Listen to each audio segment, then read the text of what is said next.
Trinidad and Tobago's opposition leader writes the new U.S. president about some controversial legislation. And in sport, Leeward Islands Hurricanes easily beat Kent Spitfires as the regional Super 50 tournament continues. I'm Ricardo Robertson. This is Caribbean Intent for Thursday, January 26. I'll be back with the details after the break. Grow your business or promote your event through the services offered by the Caribbean Media Corporation and CaribVision. Our distribution provides a platform on cable, terrestrial television, and websites. We cover carnivals and events from across the region. We can bring your event live and alive to the world. For music makers, program producers, businesses, we can expand your reach to in excess of 2 million households daily. Our other services include news updates to enhance your media products, studio space for program and development. We can facilitate the launch of new products and services and training.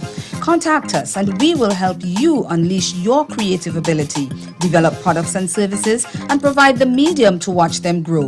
Contact Loretta Skeet at cmccaribbean.com or call her 1-246-467-1044 or 1-246-253-3889. Call and book your carnival or event today.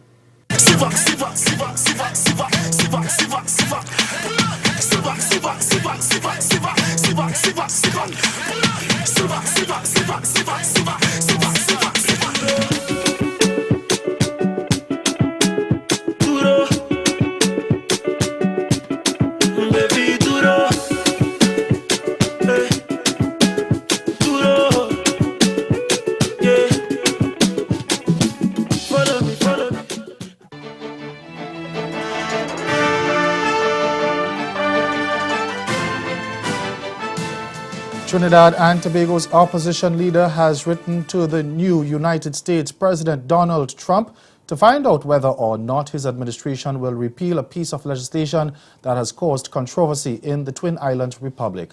Now we're talking about the Foreign Account Tax Compliance Act, FATCA, passed by former President Barack Obama's administration that requires foreign financial institutions and certain other non-financial foreign entities to report on the foreign assets held by the U.S. account holders.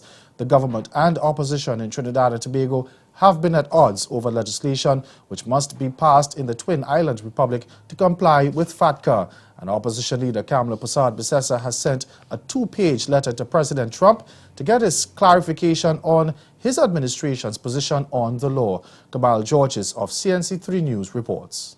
Less than a month ago, the opposition finally got government to agree to a joint select committee on the FATCA legislation. But now the opposition leader is seeking answers from the new U.S. president about his plans for the controversial measure. In a letter sent on the 13th of January, Mrs. Persad-Bissessar tells Donald Trump, quote, "As we consider the full impact of FATCA compliance on our citizens, taxpayers, and institutions, as well as what some see as a compromise of our sovereignty in submitting to a foreign law, it is appropriate to ask what your administration plans to do about FATCA." End quote. She explains that she chose to write the letter after Finance Minister Colm Imbert rebuffed her suggestion that the Prime Minister should write seeking clarification. The reason she is seeking answers is based on his party's 2016 platform, which she says calls for its repeal. As the JSC begins its work to examine the bill, she says, quote, "It would be very helpful to know if the relevant U.S. law may soon be nullified so that the Parliament has a better sense of how to proceed. It is unclear whether there has been any response from the U.S. government." Meantime, 2 Caribbean American legislators in New York have expressed outrage over President Trump's executive orders for sweeping crackdown on illegal immigrants. Now, yesterday, Trump signed the orders for aggressive efforts aimed at finding and deporting those immigrants. The orders also penalize communities such as New York City, which offers sanctuary to undocumented migrants. Congresswoman Yvette Clarke told CMC News that the move was a vicious attack on families across the United States and could not stand. She said there were millions who wanted to obtain legal status and become full members of civil society, including several 100,000 young women and men who are enrolled in the Deferred Action for Children Arrivals program and are attending college, working and serving in the armed forces. Clarke, the daughter of Jamaican immigrants, pledged to fight for all immigrants. Meanwhile, New York City Council member Jermaine Williams, the son of Grenadian immigrants, also blasted the president's decision. He said Trump's assault on immigration is offensive and shows the worst of America.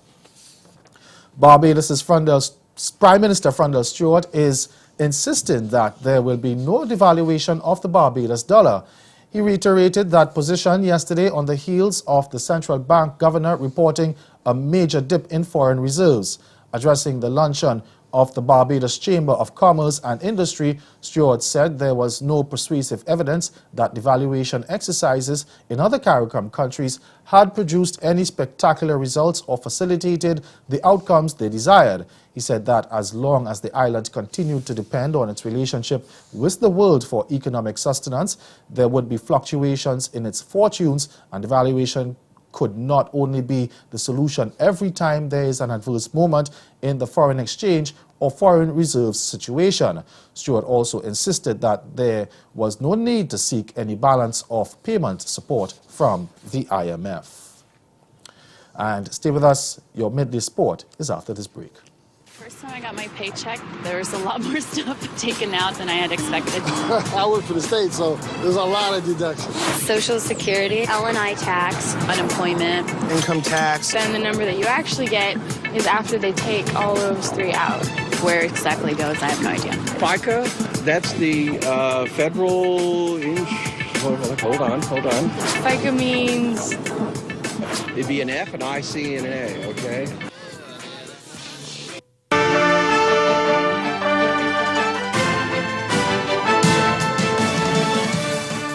Jamaican crew Mabano struck an unbeaten half-century as Leeward Islands Hurricanes made light work of Kent Spitfires with an uncomplicated 7-wicket win last night. Set a target of 234 at the Coolidge Cricket Ground in Antigua. The hosts hardly put a foot wrong as they reached their mark in the 44th over to make a winning start to their regional Super 50 campaign in the 4th game of the tournament.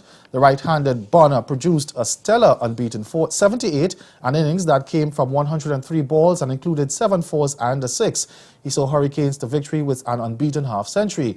Bonner got support from left-hander Chesney Hughes, who stroked 38, wicketkeeper Jamar Hamilton, who hit 36 not out, Monteson Hodge, who chipped in with 34, and captain Kieran Powell, who made 31. Now, the Hurricanes' batting effort was a measured one, and at no point during the innings were they under any pressure. Powell added 58 for the first wicket, with Hodge, who struck 6 fours in a 58-ball innings before becoming the first of off-spinner Adams Riley's 2 wickets. He was caught at mid-wicket by captain Sam Northeast in the 13th over. Now over to football. Newly appointed head coach of the Trinidad and Tobago senior men's squad, Dennis Lawrence, is back home and ready to hit the ground running for the Soca Warriors, who are preparing for another World Cup qualifier in March. The lanky defender replaces Belgian Tom Saintfiet, who resigned after 5 weeks in the post. Lawrence take over a struggling TNT side. The Twin Island Republic is one from bottom of the CONCACAF final round of qualifying for next year's World Cup in Russia. But Lawrence says his focus is not only on getting TNT into the World Cup.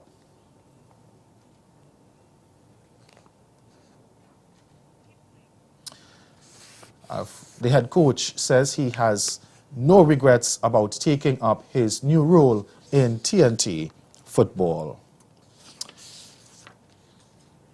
And that's Caribbean in 10. Join us again at 6:30 for Caribbean Newsline. Good afternoon.